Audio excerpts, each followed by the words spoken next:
Leonardo Herrera, toca tu violín mágico.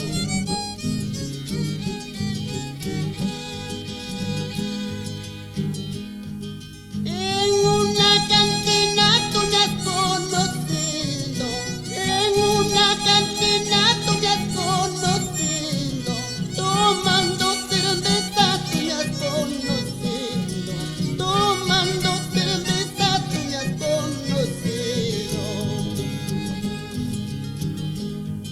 Toda la semana hemos trabajando, toda la semana hemos trabajando para disfrutarlo en una cantina, para derrocharlo en una cantina.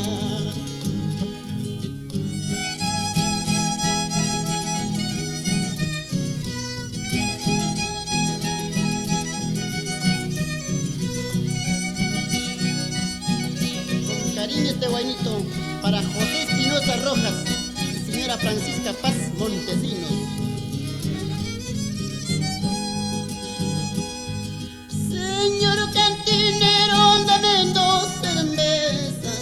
Señor cantinero, dame dos cervezas. Una heladita, otra sin helada. Una heladita, otra sin helada.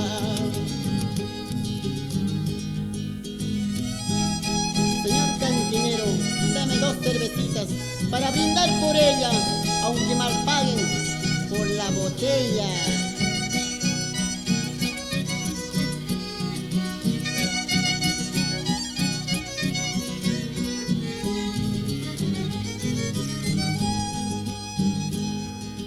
Basta corazón, no llores, basta corazón, no sufras, disimula tu tristeza con un vaso de cerveza.